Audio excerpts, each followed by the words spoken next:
Gracias. So, yeah, just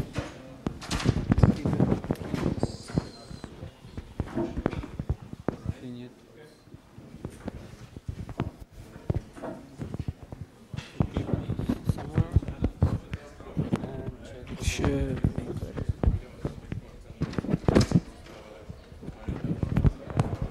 Hello, am I audible? Can I have that?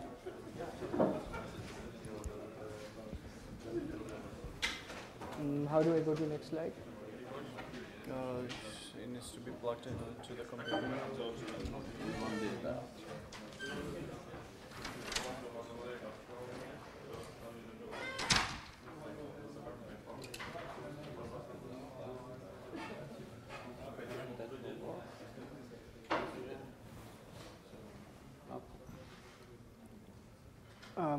Or I could just use that, if that's fine.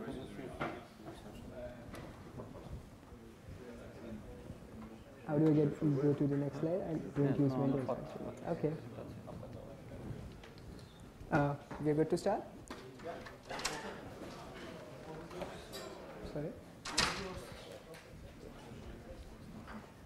So I think we're good to start now. Hello everyone, good afternoon. And I'm Aditya Konarde. I'll be speaking about HyperScaling OpenShift I/O. If you don't know what OpenShift I/O is, don't worry.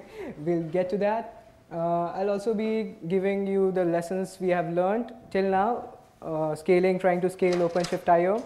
I'm an associate software engineer. More on my intro next. So start with OC. Who am I? How many guys knew OC? If you were attending Chris Wright's talk yesterday, he did an Who Am I? And that's what I did. But I thought OC Who Am I is more relevant for me. And the people who know OpenShift would be familiar with why. So I'm a computer science grad. I've done my RCSA, RCE, did some hacking around OpenStack, and then later got into container space. I have till now worked as a DevOps, QE, full stack web developer, so I kind of have a perspective on all of that. Not really deep, but I have an overview, I'll say.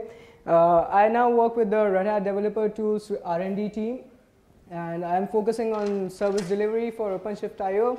More on that soon. I love to engage with community in my free time, so don't feel shy to come by and say hello. I also help organize the OpenShift and Kubernetes meetup in Bangalore. So if you are in Bangalore, feel free to come. That's my Twitter and LinkedIn if you want to get in touch after the talk. So let's start with this. Have you heard of OpenShift? Can I have the hands again? How many of you have heard of OpenShift and seen that circly logo? Oh, thanks. That's a good crowd. And can you guys start naming what products around OpenShift have you heard of? So we have multiple projects around OpenShift. What have you heard of really? Have you heard of OpenShift Origin, OpenShift Online, OpenShift Dedicated, OpenShift Container Platform, OCP, OSCP, OSO, OSD, OpenShift Dedicated? Doesn't it confuse you guys? Right? So okay, let me take it this way. Have you heard of OpenShift I/O? How many? Show of hands. Okay, half the crowd. Good, good enough. So let me just give a quick introduction to what OpenShift I/O is. So as you can see and read, OpenShift I/O is this is the wiki page definition, by the way. OpenShift I/O is an open online development environment for planning, creating, and deploying hybrid cloud services. That was long. The way I see OpenShift I/O is that it's a tool, it's a next generation cloud native tool that will forever change the life of enterprise developers. It's a cloud native integrated development environment that reduces the hassle for a normal developer. So in OpenShift I/O, what you can do is you can plan, you can code, you can build and ship all in one environment. Just imagine you don't have to use multiple tools. You just go to that environment from your browser and you can do all of this. Don't you think it's a shift in paradigm for you all? I know most of you are system tooling developers, or let's say you are ops who are probably switching 100 tools to get your code to production, test somewhere else, build somewhere else, use some IDE. Everyone is using something different. So this is a way, I think, to unify all of that and make your life simpler. So let me give you, because this is not a talk about OpenShift IO, this is more of a scaling point of view, this is more of an infrastructure point of view, let me give you an architecture overview of the service. So what we have here is we have deployed the service in two parts. One runs on OpenShift dedicated. That is, by the way, the hosted, managed OpenShift on a public cloud thing. And OpenShift Online is where the user space lives. We have split it like this to enable scale, as you'll see later. And the way it runs is that a user space runs in OpenShift Online, which is a managed platform as a service by Red Hat. And the OpenShift apps actually live inside OpenShift dedicated, which is also managed, but it is quite different. It's, you can customize the OpenShift configuration there. So yeah, OSI infra runs on OSD, and user spaces are deployed to a separate cluster, one cluster for now. We'll come to that later. And zooming into the user namespaces, every user that logs into OpenShift IO, every user that signs up, will get access to 4 namespaces. One is Shay, that's Eclipse Shay. How many of you have heard of Eclipse Shay? Okay, many. Jenkins, I don't need to tell you about Jenkins. Stage and Run, these are the environments we enable you to deploy to. So as I said before, in OpenShift IO, you can plan, you can code. That code part is Shay. The build part is Jenkins, and the deploy part is Stage and Run. So if you have worked on a software as a service before, or any software for that matter, you always know that there is a staging and there is a production.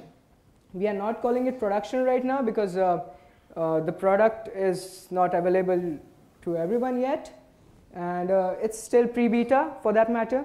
So we are calling it Run. So stage is your staging environment, and Run is where you finally want your app to be deployed to. With that in mind, with that context, let's think a bit about scale, how we are doing scale. The usual way of doing scale is that you do some capacity planning, and then you start, you ship your product, you just make it GA, and then you think about scale as users come in.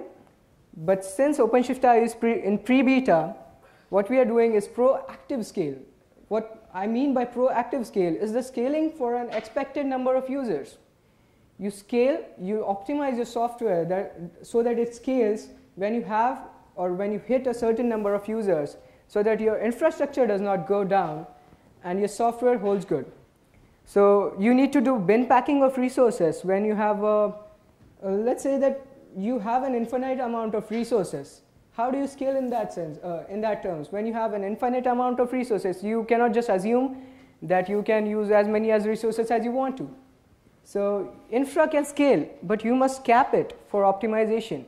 You cannot say that I have 100 nodes and I'll use all the 100 nodes just for one user. You need to cap it to 10 nodes and say that I need to run 100 users on 10 nodes. That's where you can do proactive scaling. And let's say you don't have a gigantic fleet of infra. So in that case, you need to do proactive scaling anyway. So let's go to how we went about it. So as you see, there was 4 namespaces here. So the way it works is every user on OpenShift IO gets those 4 namespaces. So once you have logged in, the RAM is already allocated to you. So let's say Shay had 2 GB of RAM, Jenkins had 1 GB of RAM, and Space and Run had 1 GB of RAM each. So how do you think it scales up when you have, let's say, 1 million users? What is the, just out of the top of your head, some basic math. If you have 1,000 users and you're using 8 gigs of RAM on the service for each user, that takes you to 1,000 into 8,000 gigs of RAM. Right? Do we want to spend all those resources? Because it's a cloud-based service, as we say. Do we want to reserve all the resources for those many users all the time? No, we don't. No, we don't, because the chance is that you have 100 users onboarded there, there is just 10 or 15 or 20, I don't know the exact number, it really depends on the service, but you have only those many users that are actively using the service. Facebook does not have billions of users concurrently hitting the service. It has those many users signed up, but since this is a different thing, you are reserving resources for the user. It's not a web service where you can just do a REST API calls. You are reserving resources. You have to be sensible about how many resources you reserve, how many resources you hibernate, and the overcommitment ratio that you have. So we started off with idling the most basic piece, or the first piece that we saw, that was Shay. You, as a developer, won't be logged into your Shay and coding 24/7. You'll probably come to office, or if you're working from home, you'll just log into Shay. You'll work for 4 or 5 hours, and then you'll leave, you'll sleep. Do I want to reserve your 2 gigs of memory and not give it to someone else? Absolutely not. It does not make sense. So before, what we had is a user had a Shay namespace in which the Shay server and Shay workspace pod runs. So if you have some knowledge on how Shay runs, it has a Shay server and it has a Shay workspace. The workspace is what actually the user uses. The Shay server has a REST API. So when a user is actually not using Shay, the pods are just sitting there consuming resources. And yeah, I think you already saw some optimization there. So what we did here is that the Shay workspace will get idle after a certain amount of time. Let's say 4 hours. Let's make it 4 hours. After you have left Shay idle, or you have just put your laptop on hold and went away for 4 hours, your Shay pods will just scale down, freeing up the memory there and letting us use that memory for someone else. That saved us around, let's say Shay had 2 GB of memory. That saved us 2 GB of memory on idle users per user. And now scale it out. If you are idling 400 users, 2 GB of memory each, you already have 800 GB of memory freeing up. You can use that 800 GB of memory to provision 100 more users if you're taking 8 gigs of memory per user. So this is what we are doing in terms of starters for scale. But then we realized, why does everyone need to have a Shay server pod? Can't we have a centralized Shay server pod running for everyone in the cluster? And yeah, we thought it, we did it. Every tenant before was running a copy of the Shay server in their own namespace, and number of Shay servers into the number of users is what the memory usage was. And we thought that we need to give more memory to Shay workspace instead, because that's where your program will compile, your program will test. So these are just lost resources if you are using, if you are having a Shay server in every user's namespace. So what we did was we started idling, we started having a centralized Shay server per cluster that would that every user will be able to access. So the thing you are saving here is the amount of resources per user that were given to Shay, and you just reduced it by a bit. And reclaim the resources due to Shay server can be used for other spaces.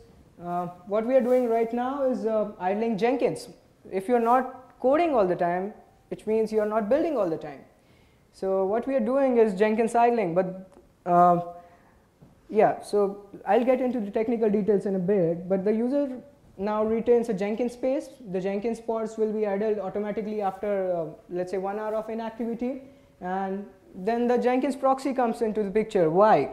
By the way, there's a talk by the guy who implemented Jenkins idler, Vasek Pavlin, 3:30 p.m. at that place.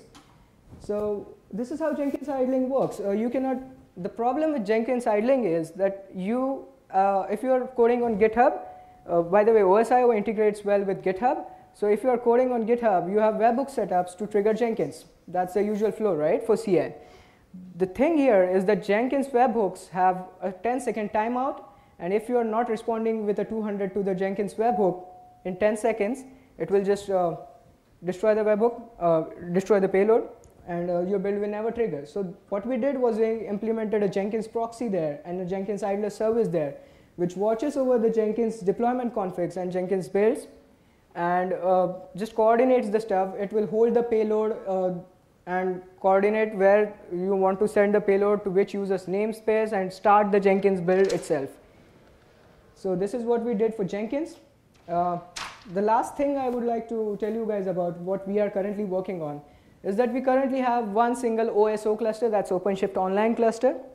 The problem here is that you may have people working on different geographies, and the latency between the OSO, which is located somewhere in, let's say, Europe, and a guy in India trying to access that is high, which means that your user will have to wait when he's coding. And when you are doing a cloud native development environment, no one likes a slow development environment.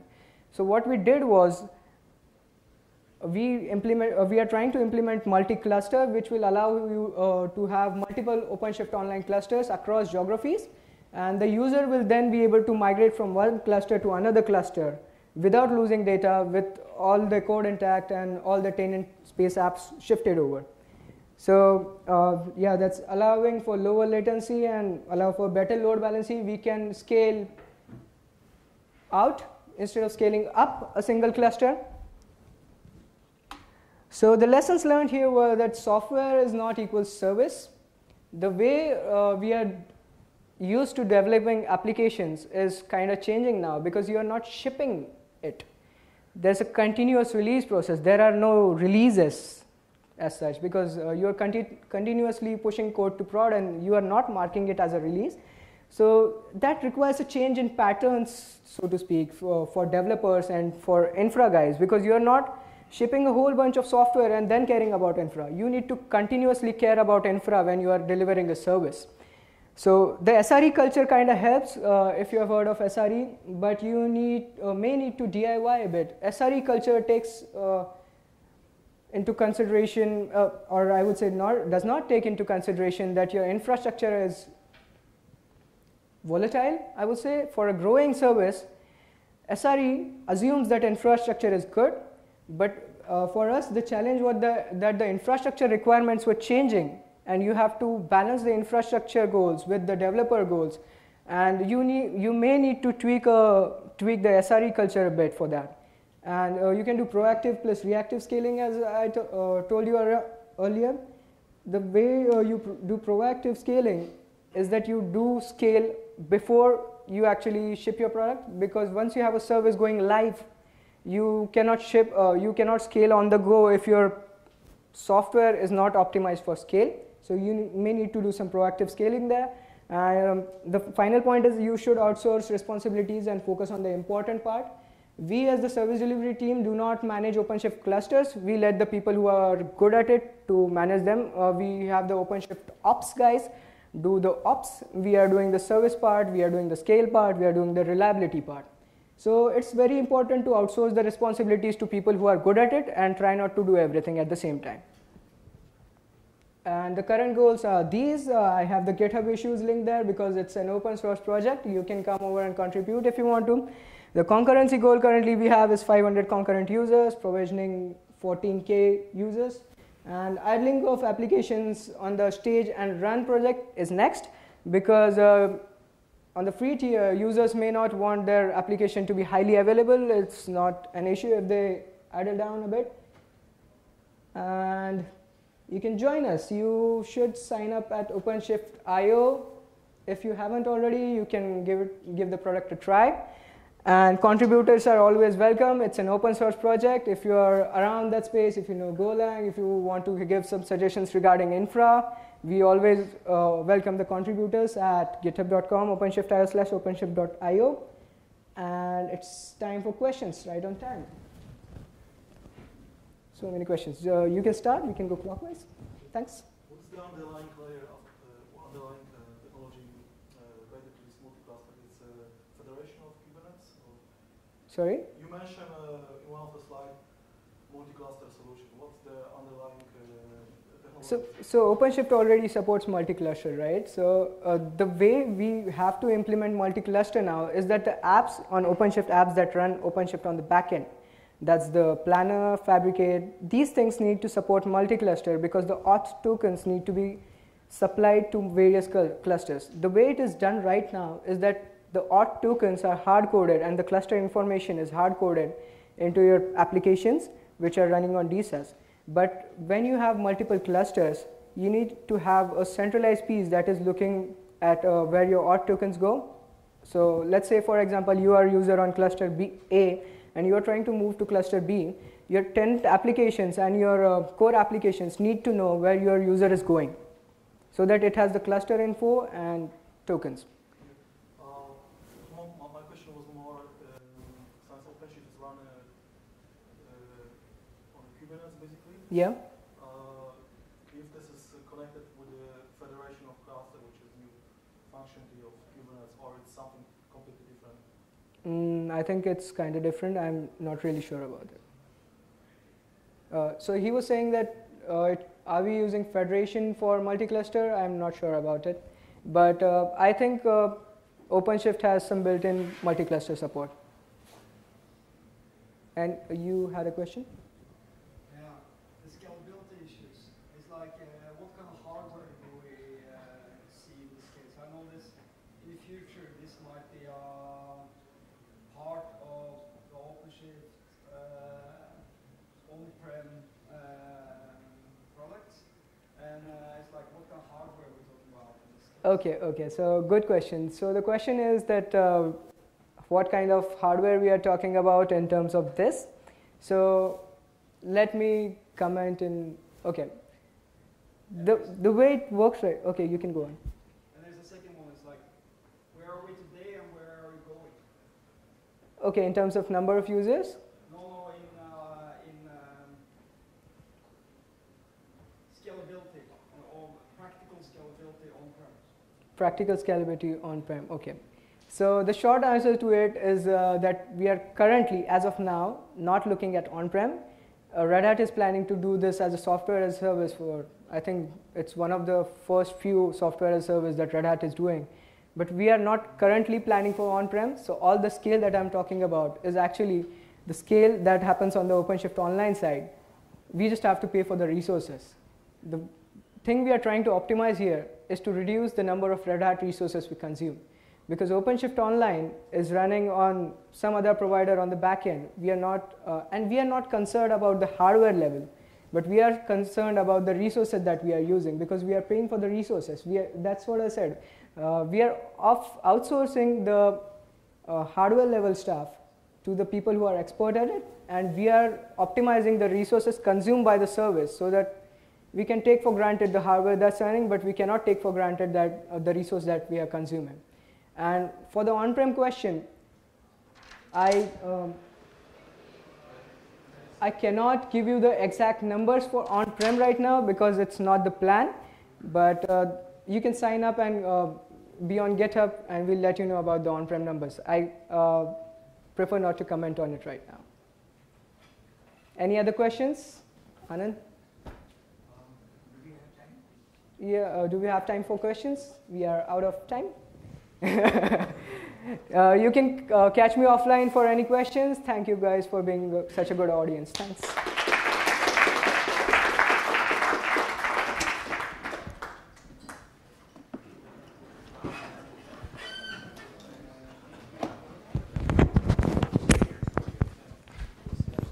Thank you.